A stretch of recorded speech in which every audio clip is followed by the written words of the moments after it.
स्वागत है आप सभी का। नमस्कार, मैं हूं आपके साथ अमृता चौरसिया। आइए शुरुआत करते हैं सुर्खियों के साथ। देश में कोविड के दैनिक मामलों में 55% से ज्यादा की वृद्धि। पिछले 24 घंटे के दौरान 58,000 से अधिक नए केस। सक्रिय मरीजों की संख्या 2 लाख के पार।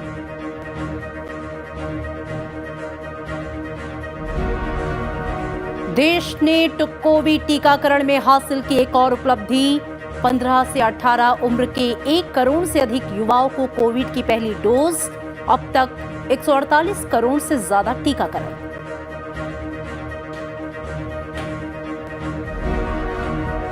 पंजाब में प्रधानमंत्री के काफिले में गंभीर सुरक्षा चूक। गृह मंत्रालय ने राज्य सरकार से तलब की रिपोर्ट। चूक के लिए जवाबदेही तय करने और कड़ी कार्रवाई करने का निर्देश।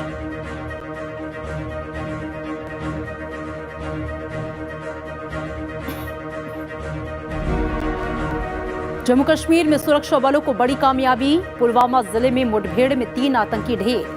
मारे गए आतंकवादियों का संबंध जैश ए मोहम्मद से। भारी मात्रा में हथियार और गोला बारूद बरामद।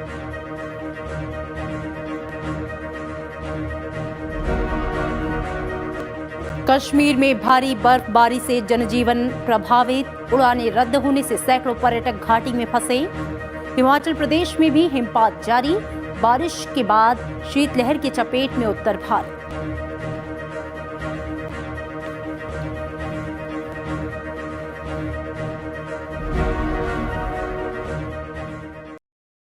फिरोजपुर जिले में हुसैनीवाला के करीब प्रधानमंत्री नरेंद्र मोदी के काफिले में एक बड़ी सुरक्षा चूक हुई है।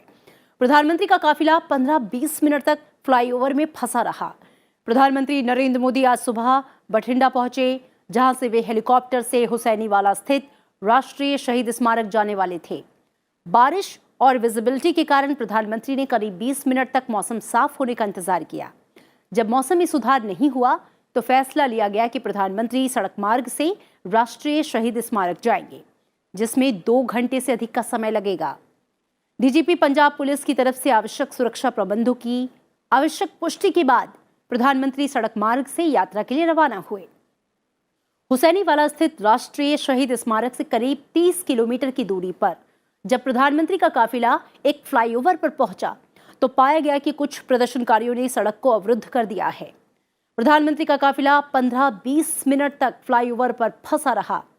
यह प्रधानमंत्री की सुरक्षा में एक बड़ी चूक थी। प्रधानमंत्री के कार्यक्रम और यात्रा की योजना के बारे में पंजाब सरकार को पहले से ही जानकारी दे दी गई थी। प्रक्रिया के मुताबिक उन्हें लॉजिस्टिक्स और सुरक्षा के साथ साथ आकस्मिक योजना को तैयार रखने के लिए आवश्यक व्यवस्था करनी होती है। आकस्मिक योजना को ध्यान में रखते हुए पंजाब सरकार को सड़क मार्ग में किसी भी यात्रा को सुरक्षित रखने के लिए अतिरिक्त सुरक्षा तैनाती करनी चाहिए थी, जिनकी स्पष्ट रूप से तैनाती नहीं की गई। इस सुरक्षा चूक के बाद बठिंडा हवाई अड्डे पर वापस लौटने का निर्णय लिया गया। गृह मंत्रालय ने इस गंभीर सुरक्षा चूक का संज्ञान लेते हुए राज्य सरकार से विस्तृत रिपोर्ट मांगी है। राज्य सरकार को इस चूक की जिम्मेदारी तय करने और सख्त कार्रवाई करने के लिए कहा गया है। केंद्रीय गृह मंत्री ने कहा कि प्रधानमंत्री के दौरे में सुरक्षा प्रक्रिया में इस तरह की लापरवाही पूरी तरह से अस्वीकार्य है और जवाबदेही तय की जाएगी।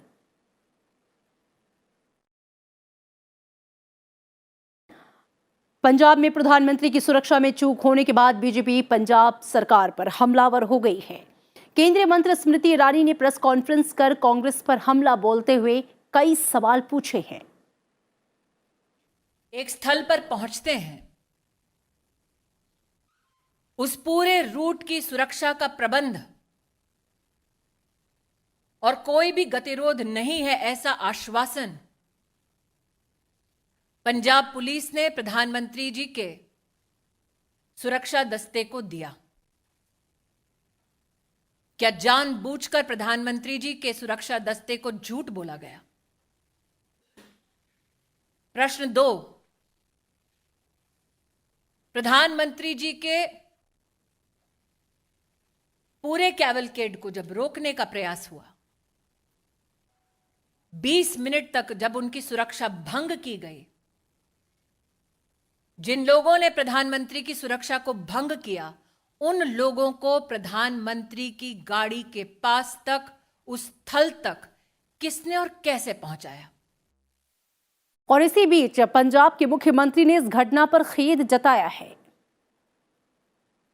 प्रधानमंत्री साहब ਦਾ ਦੌਰਾ ਸੀ ਪੰਜਾਬ ਦਾ, ਉਹਨਾਂ ਨੇ ਫਿਰੋਜ਼ਪੁਰ ਦੇ ਵਿੱਚ ਆਉਣਾ ਸੀ।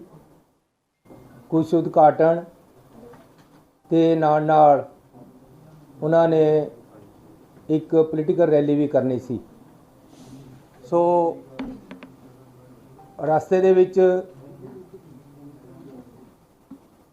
ਵਾਧਾ ਆਉਣ ਕਰਕੇ ਉਹ ਵਾਪਸ ਮੁੜਨਾ ਪਿਆ। ਉਸ ਗੱਲ ਦਾ ਸਾਨੂੰ ਖੇਦ ਹੈ। आफ्टर ऑल वो देश के प्रधानमंत्री है। सरकारां मिलके चलदियां हमेशा। ऐसी अपने प्रधानमंत्री का पूरा सत्कार कर दें। देश में कोरोना के नए मामलों में बुधवार को एक बड़ा उछाल देखने को मिला। दैनिक मामलों में 55% से ज्यादा की वृद्धि दर्ज की गई। एक दिन में देश भर में कोविड-19 के 58,000 से ज्यादा नए मामले दर्ज किए गए। इससे पहले मंगलवार को कोरोना के 37,000 नए मामले सामने आए थे। इसके साथ ही सक्रिय मामलों की संख्या 2 लाख के पार पहुंच चुकी है। मंगलवार को 15,389 लोग कोरोना से ठीक हुए। ऐसे में सक्रिय मामलों की संख्या में बड़ा इजाफा देखने को मिला है। फिलहाल देश में रिकवरी रेट 98.01% है, जबकि दैनिक पॉजिटिविटी रेट बढ़कर 4.18% हो गई है। देश में 58,097 केसेस रिपोर्ट किए गए हैं। साथ ही ओवरऑल केस पॉजिटिविटी में अगर आप देखें तो पाते हैं कि जहां केस पॉजिटिविटी 0.79% हमारे देश में 29 दिसंबर के समय पर थी, वह बढ़कर अब 5.03% हो गई है। और केसेस में भी इसी तरीके से 9,195 केसेस जो कि 29 दिसंबर में आए थे, उसकी संख्या बढ़कर 58,097, यानी कि एक स्थाई पर केसेस में 6 गुना वृद्धि। उसी स्थाई से इन्फेक्शन के स्प्रेड में यानी कि इन्फेक्शन केस पॉजिटिविटी में भी करीब 6 गुना वृद्धि नोट की गई है। यह एक डेफिनेटली कॉज ऑफ कंसर्न है। और इस बीच दिल्ली के स्वास्थ्य मंत्री सत्येंद्र जैन ने कहा है कि राजधानी में कोविड-19 की तीसरी लहर आ गई है। 10% की संक्रमण दर के साथ रोजाना 10,000 के करीब नए मामले सामने आ सकते हैं। उन्होंने कहा कि दिल्ली सरकार ने एक कोविड वॉर रूम सक्रिय किया है, जो बिस्तर की उपलब्धता, मरीजों, ऑक्सीजन आदि के बारे में जिला और अस्पतालवार ब्यौरा तैयार करेगा। दिल्ली में कोविड-19 के 5,481 नए मामले सामने आए हैं, जो 16 मई के बाद सर्वाधिक दैनिक मामले हैं। देश में तीसरी लहर और दिल्ली के अंदर 5वीं लहर बिल्कुल आ चुकी है। केसेस कल 5,500 के आसपास थे और आज 10,000 के आसपास जो शाम तक बुलेटिन है, अभी कंपाइल किया जा रहा है डाटा, तो केसेस काफ़ी तेज़ी से बढ़ रहे हैं। बस ये संतोष की बात यही है कि सिम्टम्स जो हैं वो काफ़ी माइल्ड हैं पहले के मुकाबले में। प्राइवेट हॉस्पिटल्स में जो अभी तक 10% बेड थे कोरोना के लिए, उसको कल आदेश दिए गए 40% करने के लिए आदेश दिए गए। देश में ओमिक्रॉन के मामले तेजी से बढ़ रहे हैं। ओमिक्रॉन अब तक 24 राज्यों को अपनी चपेट में ले चुका है। देश में अब तक ओमिक्रॉन के कुल 2,135 मामले सामने आ चुके हैं। महाराष्ट्र में ओमिक्रॉन के केस सबसे ज्यादा हैं। राज्य में अब तक 653 मामले सामने आए हैं। इनमें से 259 लोग ठीक हो चुके हैं। दूसरे नंबर पर राजधानी दिल्ली है। यहाँ पर 464 ओमिक्रॉन के मरीज हैं और इसमें से 57 ठीक हो चुके हैं। केरल में 185 केस हैं, साथ ही तीसरे नंबर पर है, जबकि राजस्थान में 174 मामलों की पुष्टि हुई है। गुजरात में 154 और तमिलनाडु में 121 मामले सामने आए। हालांकि अब तक 828 लोग संक्रमण से ठीक हो चुके हैं। अच्छी खबर यह है कि ओमिक्रॉन का पता लगाने वाली RT-PCR किट बन गई है। Now the good news is that the Omicron detecting RT-PCR kit has been developed in partnership with Tata MD and ICMR and has been approved by the Drug Controller General of India. This new kit will test for Omicron in 4 hours and will augment the genome sequencing efforts of the country. Omicron के बढ़ते खतरों के बीच बच्चों को तेजी से corona की vaccine लगाई जा रही है। अब तक 1 करोड़ से ज्यादा बच्चों को कोरोना वैक्सीन लगाई जा चुकी है। वहीं वैक्सीनेशन और रजिस्ट्रेशन की संख्या में तेजी से इजाफा हो रहा है। देश भर में 15 से 18 साल की उम्र के बच्चों के लिए सोमवार से टीकाकरण अभियान शुरू किया गया था। 3 जनवरी को 44,20,000 से ज्यादा किशोरों को वैक्सीन की पहली डोज दी गई, जबकि 4 जनवरी को 40,84,000 से ज्यादा बच्चों को वैक्सीन की खुराक दी गई।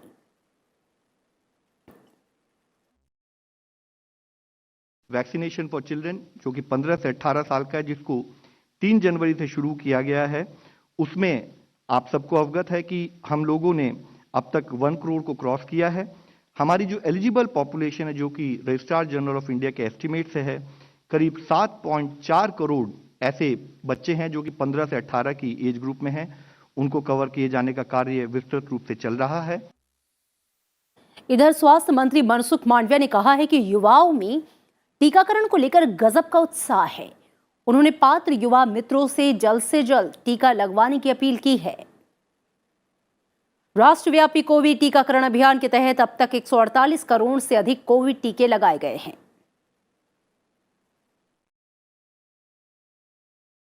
हमारा एफर्ट्स है कि हम अपने वैक्सीनेशन कवरेज को बढ़ाएं।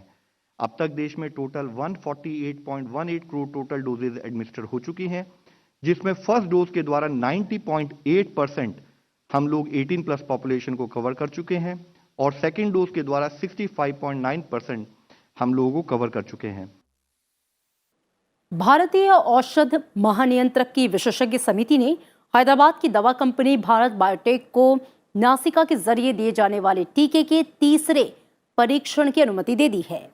कंपनी ने बूस्टर डोज के रूप में इस टीके को इस्तेमाल की अनुमति मांगी थी। औषध महानियंत्रक ने भारत बायोटेक से इस बारे में नए प्रोटोकॉल पेश करने को कहा है। कंपनी की नासिका के जरिए दिए जाने वाले इस टीके का इस्तेमाल बूस्टर डोज के रूप में करने की योजना है। ये उन लोगों को दी जाएगी जिन्हें कोविड की दोनों खुराकें दी जा चुकी हैं।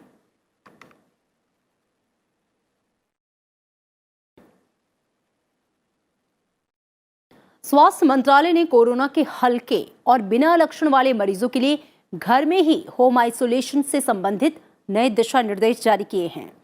दिशा निर्देशों के मुताबिक कोविड रोगी को घर के दूसरे सदस्यों से अलग रहने, विशेष रूप से बुजुर्गों और दूसरे रोगों से पीड़ित लोगों से दूर रहने को कहा गया है। रोगी के लिए पल्स ऑक्सीमीटर और रक्त में ऑक्सीजन के स्तर की बराबर निगरानी रखने की सलाह दी गई है। रोगी और उसकी देखभाल करने वालों में गंभीर लक्षण या लक्षण दिखाई देने पर तुरंत चिकित्सा सहायता लेने की सलाह दी गई है। संक्रमण के लक्षणों में 3 दिन से अधिक समय तक 100 डिग्री से अधिक बुखार, सांस लेने में कठिनाई, ऑक्सीजन स्तर में गिरावट, छाती में दर्द और गंभीर थकान शामिल है। रोगी की देखभाल करने वालों को ट्रिपल लेयर मेडिकल मास्क पहनना चाहिए और रोगी के संपर्क में आने के बाद हाथ धोते रहना चाहिए। दिशा निर्देशों में यह भी कहा गया है कि मरीजों को डॉक्टर के संपर्क में रहना चाहिए और पृथकवास के दौरान किसी भी तरह की दिक्कत होने पर तुरंत रिपोर्ट करनी चाहिए। मंत्रालय ने कहा है कि जिला और उप जिला नियंत्रण कक्षों को चालू किया जाएगा और उनके टेलीफोन नंबरों को सार्वजनिक रूप से प्रचारित किया जाना चाहिए ताकि घर घर पृथकवास में रह रहे लोग जरूरत पड़ने पर नियंत्रण कक्ष से संपर्क कर सके। ये नियंत्रण कक्ष घर पर पृथकवास में रह रहे रोगियों की स्थिति की निगरानी के लिए फोन कॉल करेंगे। जिला प्रशासन पृथकवास के रोगियों की दैनिक आधार पर निगरानी भी करेगा। के लिए सिम्टम्स के बेसिस पर जो ट्रीटमेंट लेना हो वह लिया जाए। Warm water gargles, steam inhalation का प्रयोग किया जाए और अगर पैरासीटामोल 4 बार दिन में लेने के बावजूद भी फीवर कंट्रोल नहीं हो रहा है तो वह ट्रीटिंग मेडिकल डॉक्टर से संपर्क करें। ट्रांसप्लांट रेसिपिएंट्स, कैंसर थेरेपी यानी कि क्रिटिकल इलनेस जिनको हो, उनको हमने कहा है कि मुख्यतः वह लोग रिकमेंडेड नहीं है होम आइसोलेशन के लिए और उनको तभी अलाउ किया जाए जबकि ट्रीटिंग मेडिकल ऑफिसर ने उसको एनालाइज करके एग्री किया हो। उत्तर प्रदेश सरकार ने राज्य में कोविड संक्रमण का फैलाव रोकने के लिए दिशा निर्देश जारी किए हैं। राज्य में 10वीं कक्षा तक सभी स्कूल 14 जनवरी तक बंद रहेंगे। रात्रि कर्फ्यू और 2 घंटे के लिए बढ़ा दिया गया है और अब नाइट कर्फ्यू रात 10 बजे से सुबह 6 बजे तक लागू होंगे। जिन जिलों में कोविड मरीजों की संख्या 1000 हो जाएगी, वहां प्रतिबंध सख्त कर दिए जाएंगे। शादी या अन्य समारोह में केवल 100 लोग ही शामिल होंगे। नए दिशा निर्देश कल से लागू होंगे। इधर बिहार में कोविड के मामलों में इजाफे के बाद प्रतिबंध लगाया गया है। नए दिशा निर्देशों के मुताबिक होटल, रेस्टोरेंट रात 8 बजे तक खुले रहेंगे। साथ ही मॉल, सिनेमा हॉल, स्टेडियम और धार्मिक स्थल अगले आदेश तक बंद रहेंगे। कक्षा 8 तक के सभी स्कूल 21 जनवरी तक बंद कर दिए गए हैं।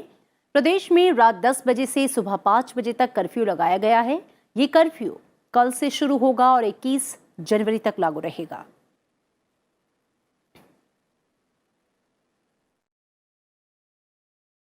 अमेरिका, ब्रिटेन, फ्रांस और ऑस्ट्रेलिया में भी दैनिक कोविड संक्रमण तेजी से बढ़ रहा है। विश्व स्वास्थ्य संगठन ने ये चेतावनी जारी की है कि ओमिक्रॉन के फैलाव से कोविड के नए और खतरनाक वेरिएंट के उभरने की आशंका बढ़ गई है। अमेरिका में पिछले 24 घंटे के दौरान 10 लाख से ज्यादा लोगों में कोविड संक्रमण की पुष्टि हुई। ब्रिटेन में कल पहली बार एक ही दिन में कोविड संक्रमण के 2 लाख से अधिक रोगी दर्ज किए गए। ऑस्ट्रेलिया में 50,000 और फ्रांस में 2,70,000 से ज्यादा नए रोगियों की पुष्टि हुई। हालांकि राहत की बात यह है कि ओमिक्रॉन से होने वाली मृत्यु दर और अस्पताल में भर्ती होने की दर दुनिया भर में अभी कम है। और इसी बीच चीन ने उत्तरी शहर शियान में कोरोना वायरस के स्थानीय मामलों में बड़ी गिरावट की खबर है। शहर में बीते 2 हफ्तों से सख्त लॉकडाउन लगा हुआ है। बीजिंग में 4 फरवरी से शीत ओलंपिक खेलों का आयोजन होना है। इसके मद्देनजर चीन ने बीमारी के किसी नए प्रकोप को रोकने के लिए उपाय दोगुने कर दिए हैं।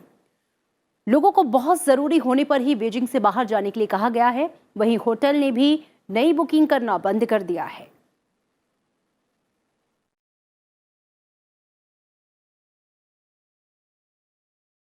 और अब नजर राज्यों की खबरों पर।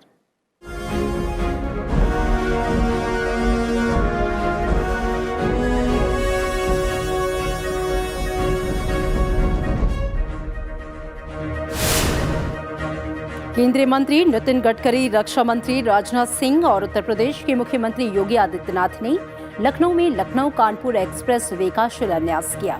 इस मौके पर नितिन गडकरी ने प्रदेश में 7 greenfield access controlled express highway बनाने की घोषणा की।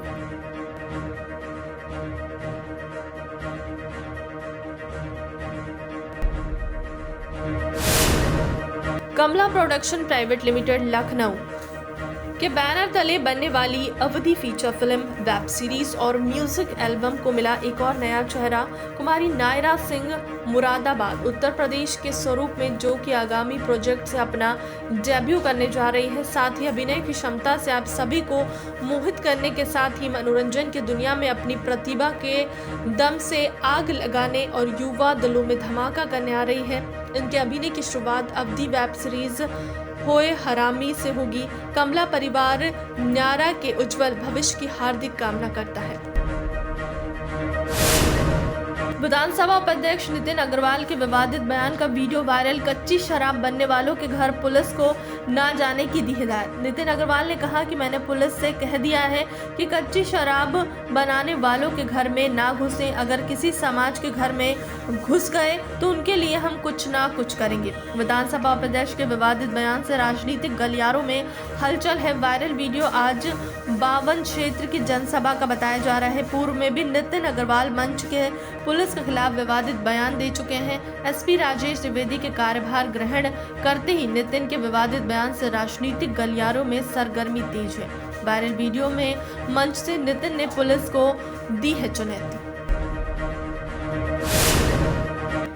खबर लक्सर से है, जहां लक्सर पुलिस ने आज कुछ दिन पहले हुई डीजे की दुकान में चोरी का खुलासा करते हुए 2 आरोपियों को माल सहित गिरफ्तार किया है। आपको बताते चले कि लक्सर के सुल्तानपुर में बीते 16 दिसंबर की रात को डीजे की दुकान में अज्ञात चोरों द्वारा 4 लाख कीमत के सामान चुरा ले गए थे। दुकान मालिक की तहरीर पर पुलिस ने अज्ञात चोरों के खिलाफ मुकदमा दर्ज किया हुआ था।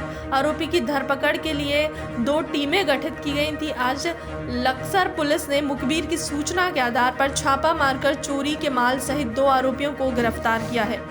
जबकि 4 आरोपी अभी पुलिस के पकड़ से बाहर हैं। पुलिस ने आरोपी की निशानदेही पर चोरी का लैपटॉप और एम्पलीफायर और एक साउंड बॉक्स, स्टेबलाइजर, 22 मिक्सचर बरामद किए हैं। लक्सर पुलिस ने चोरी में प्रयुक्त कार को कब्जे में लेकर सीज कर दिया है। साथ ही दोनों आरोपियों के खिलाफ संबंधित धाराओं में मुकदमा दर्ज कर जेल भेज दिया है।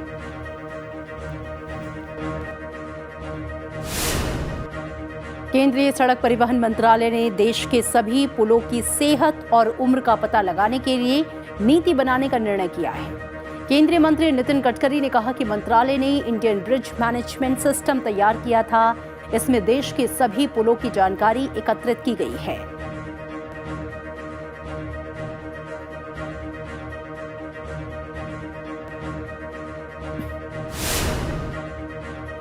मध्य प्रदेश के मुख्यमंत्री शिवराज सिंह चौहान ने आज राजीव गांधी प्रौद्योगिकी विश्वविद्यालय में नवनिर्मित खेल परिसर का लोकार्पण किया।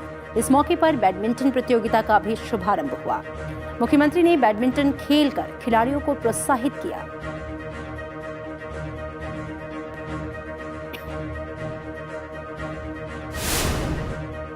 ओडिशा में कोविड के मामले 4 दिन में 2 गुना से ज्यादा होने के बाद आज मुख्यमंत्री नवीन पटनायक ने हालात की समीक्षा की। उन्होंने सरकारी और निजी अस्पतालों को तैयार रहने और वैक्सीनेशन अभियान तेज करने के निर्देश दिए। साथ ही पाबंदियां लगाने पर चर्चा हुई।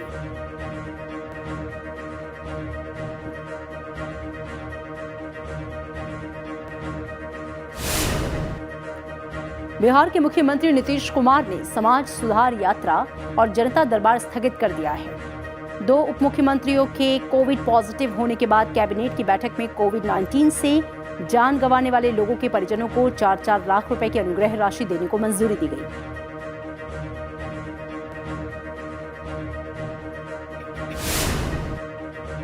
कोविड के बढ़ते मामलों के बीच महाराष्ट्र के उप मुख्यमंत्री अजित पवार ने आज टास्क फोर्स के साथ बैठक की। इसमें प्रदेश में 7 दिनों के क्वारंटाइन का फैसला किया गया। साथ ही RT-PCR टेस्ट के साथ कोविड के एंटीजन टेस्ट बढ़ाने के निर्देश दिए गए।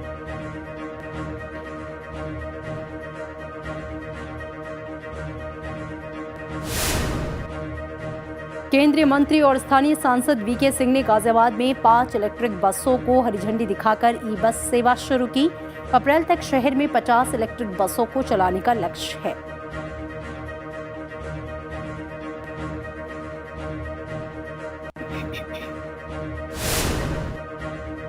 पश्चिम बंगाल में कोरोना संक्रमण के बढ़ते मामलों के बाद कंटेनमेंट जोन और माइक्रो कंटेनमेंट जोन बनाए जा रहे हैं।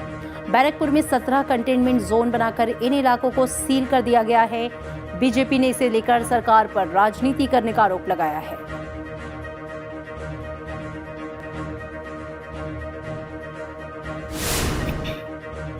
राजधानी दिल्ली में संक्रमण बढ़ने के बाद भी आज से बस और मेट्रो पूरी क्षमता के साथ चलनी शुरू हो गई है। हालांकि अब भी कुछ प्रतिबंध है। किसी भी यात्री को खड़े होकर सफर करने की इजाजत नहीं है।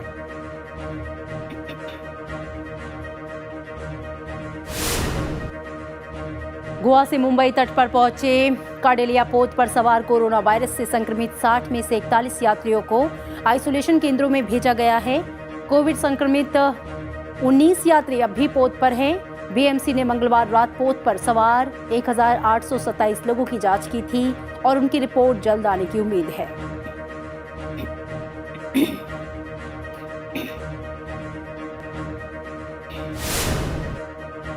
दिल्ली के इंदिरा गांधी अंतर्राष्ट्रीय हवाई अड्डे ने द्वितीय विश्व युद्ध के दौरान बनाए गए ब्रिटिश युग के रनवे पर नवीनीकरण का काम पूरा कर लिया है। इसे व्यावसायिक उपयोग के लिए एयर ट्रैफिक कंट्रोल को सौंप दिया गया है।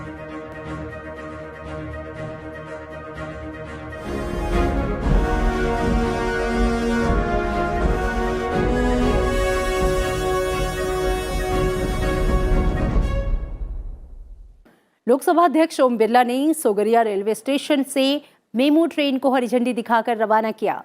मेमू ट्रेनों का संचालन प्रारंभ होने से कोटा संभाग के साथ साथ मध्य प्रदेश के सीमावर्ती जिलों तक के यात्री लाभान्वित होंगे। इन मेमू ट्रेनों का संचालन कोटा बीना कोटा झालवाड़ रोड के साथ साथ कोटा नागदा रूट पर किया जाएगा।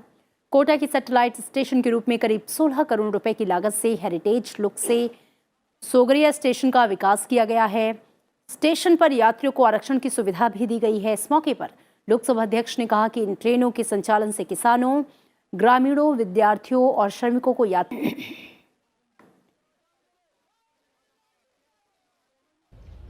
आज सोगरिया रेलवे स्टेशन जो ऐतिहासिक इमारत बनी है, जिसमें पुरातत्व संस्कृति भी है, आधुनिकता भी है, उसका एक आपस में मिश्रण इसका ऐतिहासिक रूप दिया गया है। इस सारे इलाके की मांग थी कि एक हाई स्पीड मेमो ट्रेन हो जो रेलवे सिटी बस की तरह एक ट्रेन हो।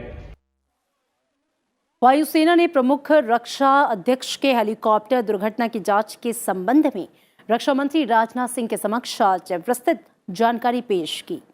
तीनों सेनाओं की जांच रिपोर्ट ने क्रैश की वजह सामने रखने के साथ ही भविष्य में वीआईपी के साथ उड़ने वाले चॉपर को लेकर कई सुझाव दिए।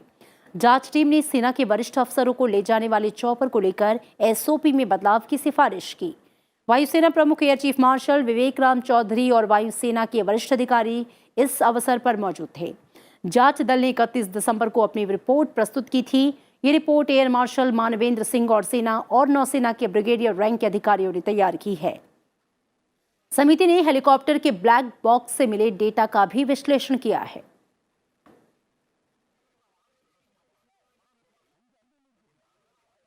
जम्मू कश्मीर में आज पुलवामा जिले के चांदगाम इलाके में सुरक्षा बलों के साथ मुठभेड़ में 3 आतंकवादी मारे गए। मारे गए आतंकवादी जैश-ए-मोहम्मद आतंकी गुट से संबंधित है।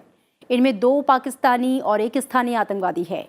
मुठभेड़ स्थल से 2 M4 कार्बाइन और 1 AK सीरीज की राइफल समेत हथियार और गोला बारूद बरामद किया गया। और दिल्ली में प्रदूषण और कोहरे के बीच आज कुछ जगहों पर बारिश हुई। बारिश की वजह से ठंड में इजाफा हुआ है। मौसम विभाग के मुताबिक दिल्ली, NCR सहित उत्तर भारत के कुछ इलाकों में 8 जनवरी को भी ऐसी ही बारिश हो सकती है। साथ ही मध्य प्रदेश और विदर्भ में 8 और 9 जनवरी को ओले गिरने की आशंका है।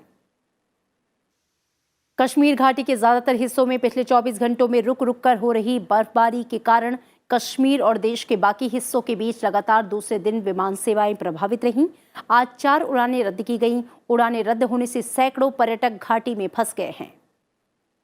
हिमाचल प्रदेश के पहाड़ी क्षेत्रों में बर्फबारी और अन्य स्थानों पर बारिश का दौर जारी है, जिससे 2 नेशनल हाईवे, 1 स्टेट हाईवे समेत 314 सड़कों पर आवाजाही ठप है। प्रदेश में 24 पेयजल योजनाएं बंद हैं। मौसम विभाग ने यहां आज और कल भारी बारिश और बर्फबारी को लेकर येलो अलर्ट जारी किया है। उत्तराखंड के ज्यादातर इलाकों में हल्की से मध्यम बारिश और ऊंचे पर्वतीय इलाकों में बर्फबारी हो रही है। उत्तरकाशी, रुद्रप्रयाग, बागेश्वर, पिथौरागढ़, चमोली के ऊपरी इलाकों में बर्फबारी का सिलसिला जारी है। यहां 7 जनवरी को भारी बर्फबारी की आशंका है। मौसम विभाग के मुताबिक 8 जनवरी को प्रदेश के अधिकांश भागों में बारिश हो सकती है। इसे लेकर येलो अलर्ट जारी किया गया है।